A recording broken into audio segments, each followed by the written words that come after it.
XRP and Ripple do not need you or me at all.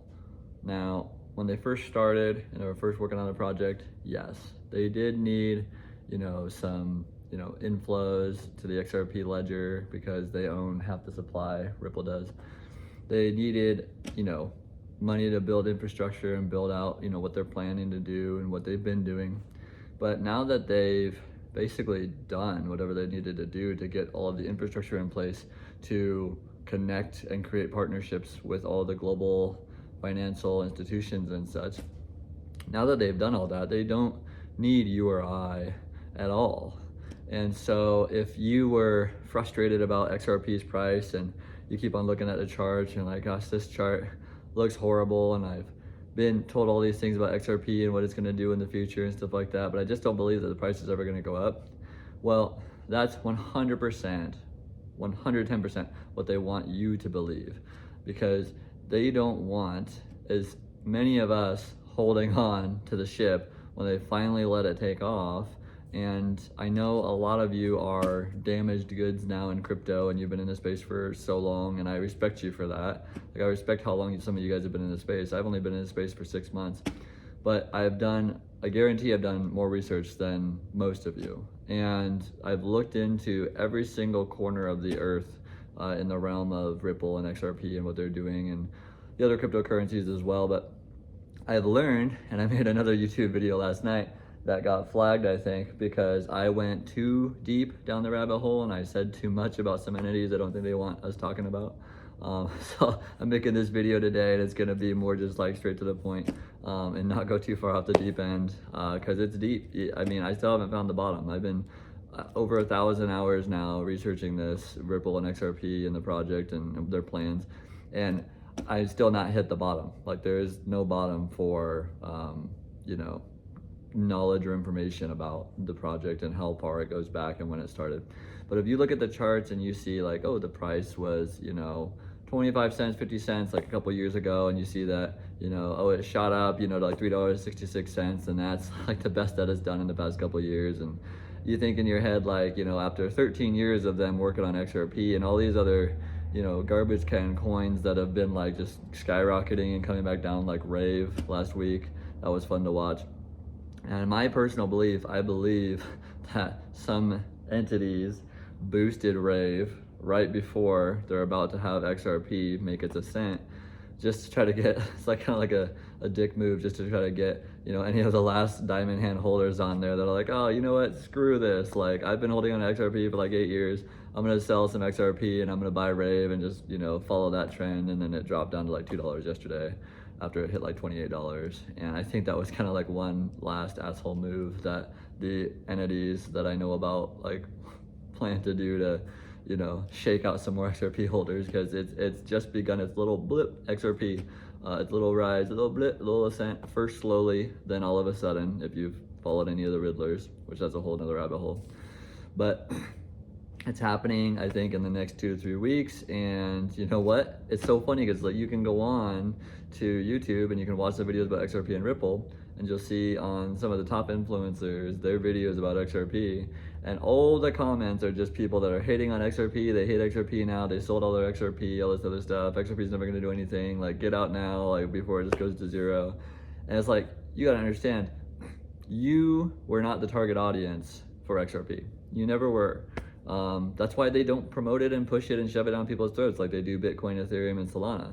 Why do you think they talk about Bitcoin, Ethereum, and Solana so much on the news, like, social media, like just everything? It's pushed everywhere. It's like Bitcoin's going to be the new financial system, and it's laughable if you dive deep into it. But it's definitely something where it's like, why haven't they talked about XRP? Why haven't they pushed it? Why haven't they promoted it? Well, it's not time yet. It hasn't been time yet for them to actually release XRP into its final form and to allow it to run all of the global transactions across the entire globe. And, it's really frustrating because I see so many good people in the comments that were one time holding XRP or one time saw the vision of XRP and they just gave up because it's been too long. I'm grateful that I only got in 6 months ago and found out about it 6 months ago, because I was able to do the deep dive really fast and realize in the first month, like, hey, look, I see their plan.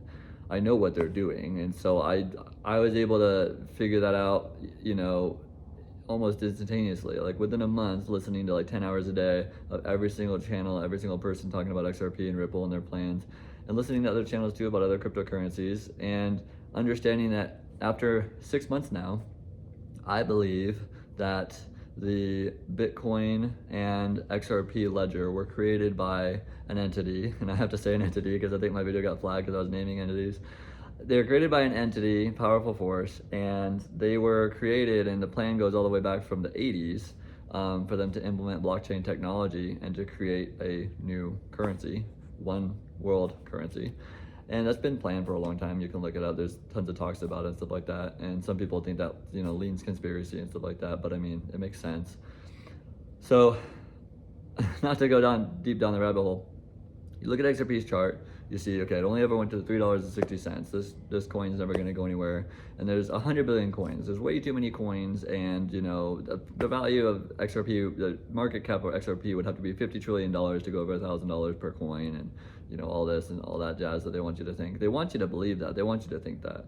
But you've got to look deeper. You got to look at, okay, why will XRP's price go to the numbers that these people are calling crazy?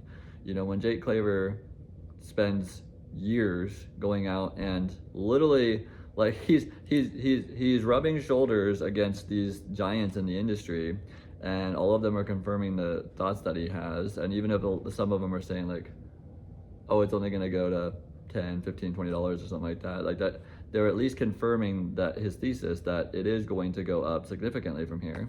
And so he's spent a couple years laying out why and how, and he does it very professional, very clean cut, very, you know, humble in explaining it and re-explaining himself 100 times. And people always ask the same old questions, this and that, because people need so much hopium because they haven't done their own research. If you haven't done your own research, you're relying on somebody else's hopium to believe and know what an asset's gonna do and change the entire global financial system.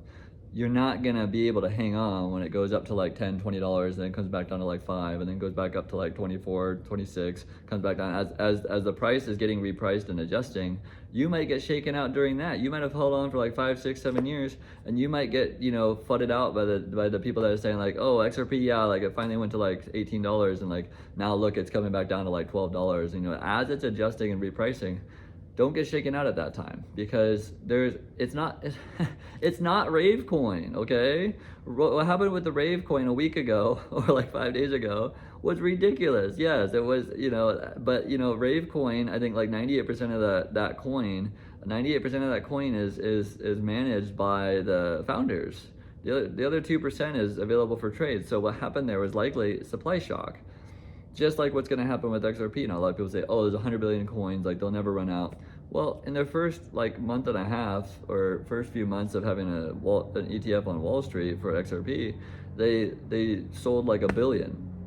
So you've got to understand that this is just the beginning, and when they want the supply to run out, to time it so that the price will go up, they can do that. They have complete control over that. BlackRock's going to get involved, and it's just imminent. And you know that like when BlackRock released an ETF for Bitcoin, it was like a few months later it started to skyrocket. And I think with XRP it's going to happen a little faster because there's going to be other events going on that kind of coincide with the rise of XRP when they finally flip the switch, which is not going to be like a switch, but it's going to be, you know, like these events happening at one time, and then, you know, institutions adopting it kind of very relatively quickly, and along with, you know, people, retail institutions, FOMO, diving on XRP. And you got to understand, yes, the chart has looked absolutely horrible and pathetic, but if you understand why the chart looks horrible and pathetic and dumb compared to Ethereum and Bitcoin and all these others, it's because they don't care about you. You are not a thought on their mind. You are not on their radar. Like if this is a project that they're working on right here, they're working on this project, you are like outside the house. They couldn't care less about you. This is what they're doing. They're doing all the work. They're building all the infrastructure. They're buying billion-dollar corporations like G Treasury, Hidden Road. They're buying all these corporations, integrating into financial institutions, and being prepared with legal clarity from the SEC lawsuit.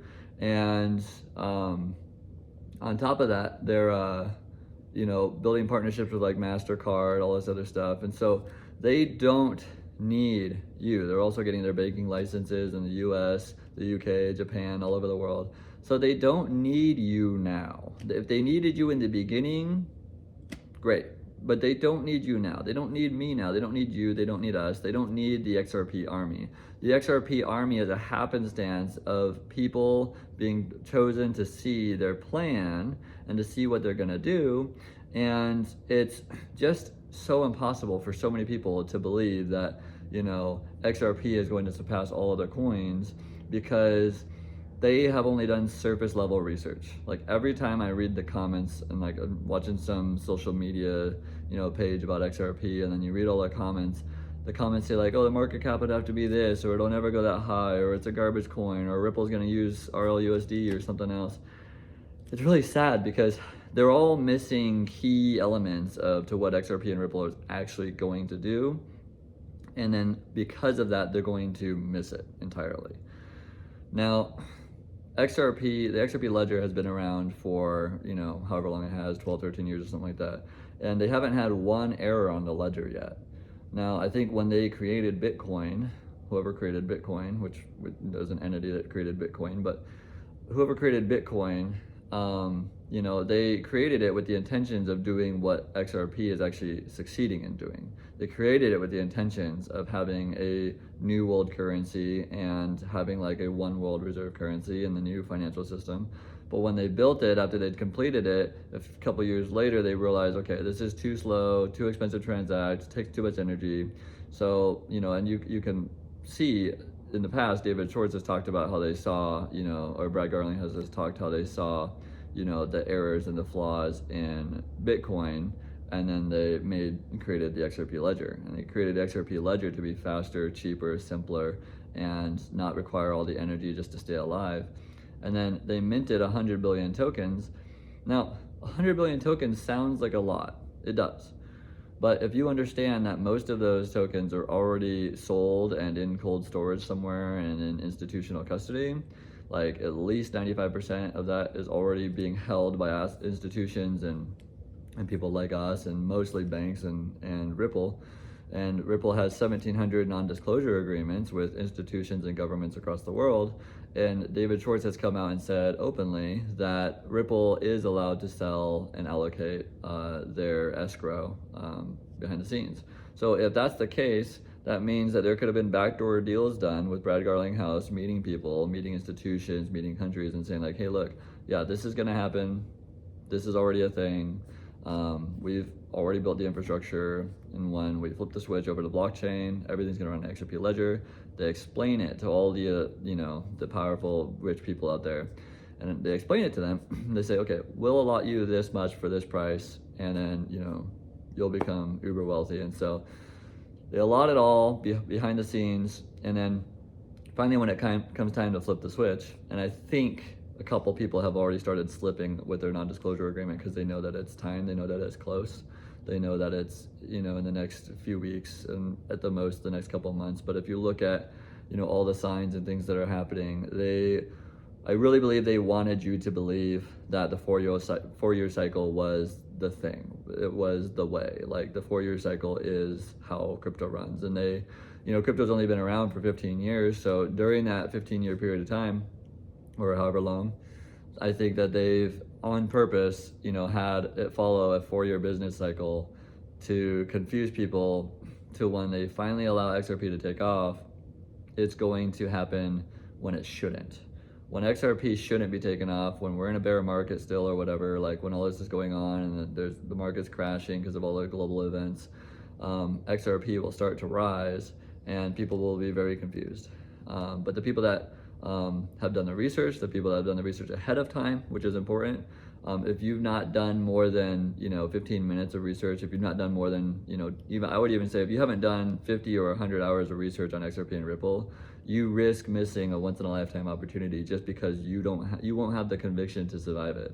Even if you have a strong bag of XRP, even if you have a medium-sized bag of XRP, if you haven't built your own conviction you will sell at $12. You will sell when it spikes up to like $27 and then comes back down to like $12 or whatever. You will sell.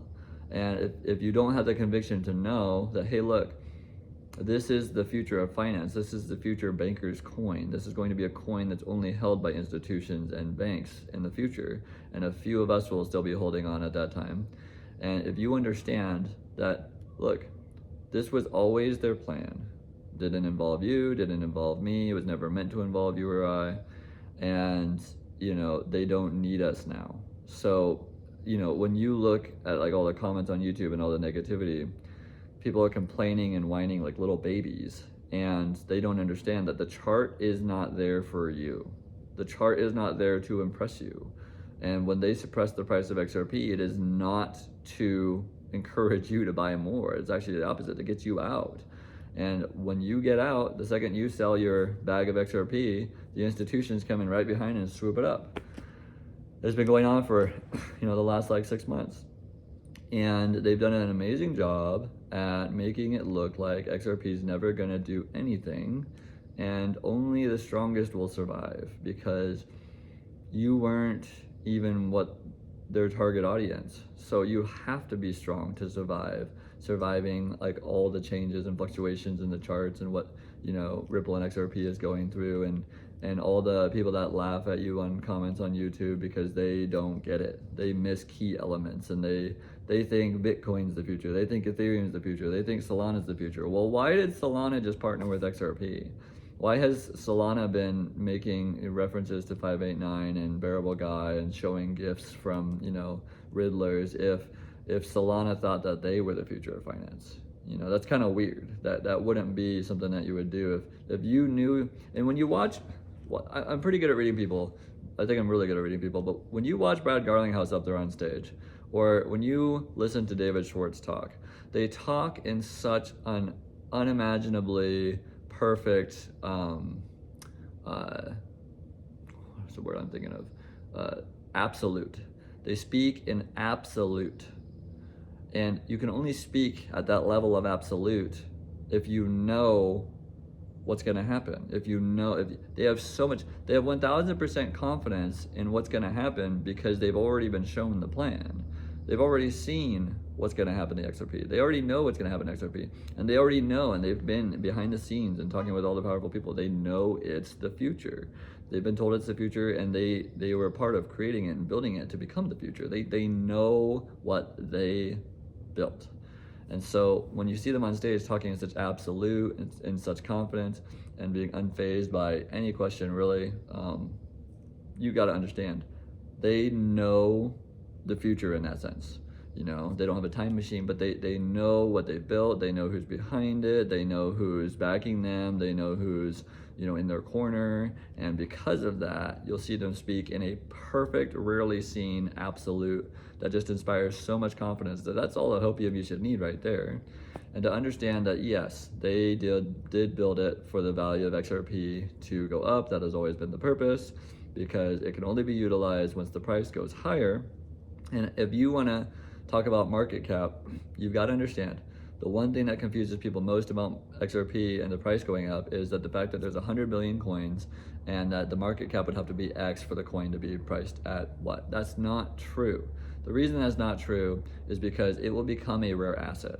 And if you run out of a rare asset and it's still heavily desirable for banks, and the banks and institutions come looking for it, the ones that missed getting in early, and that didn't know about the plan, if you have an asset like XRP at that time, when there's only, say, like 1 billion coins available on any exchange anywhere, then the price of XRP is going to skyrocket once a few billion gets poured into it, because the price is no longer going to be based on like what the last one sold for. The price is going to be estimating what the next one will sell for and what the next bidder will pay. Because if you go onto Coinbase and you buy and sell stuff, you buy stuff at like market orders or limit orders, it says like asking and bid. Like it's an exchange where they can adjust the price based on inflows, based on available supply. It's just like any market on the entire planet. If you run out of something like really desirable, supply and demand, then when supply shock hits, trust me, it'll hit, because you got to understand this.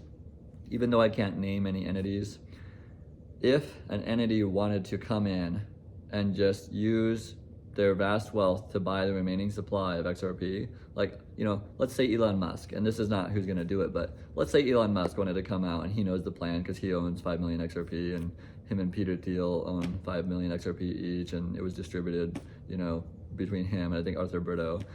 And so that's a whole nother rabbit trail. But you gotta understand, the fact that he could come in and just buy the remaining supply of XRP and then all of a sudden there'd be supply shock, you gotta understand that if their plan doesn't work with these ETFs to, you know, force the price of XRP to skyrocket, they can just go buy the rest if they want to. So their plan is gonna work no matter what. Their plans always work, these entities. Their plans always work because they're so powerful. They have so unlimited wealth, they're so vastly wealthy that their plans always work. If you had as much money as these people and influence and power, your plans would always work too. So it's getting close, we're running out of time, and I'm making these videos as a last ditch effort to hopefully catch another 2 or 3 people that I think maybe were chosen to find XRP but just haven't found it yet. And another thing to remember that's very important, XRP will not just be, the focus of XRP for you and your family should not just be to become wealthy. That will be a happenstance. But I want you to understand, holding XRP is more importantly going to protect you from future systems, and they won't be able to pull back your XRP like they can stable coins.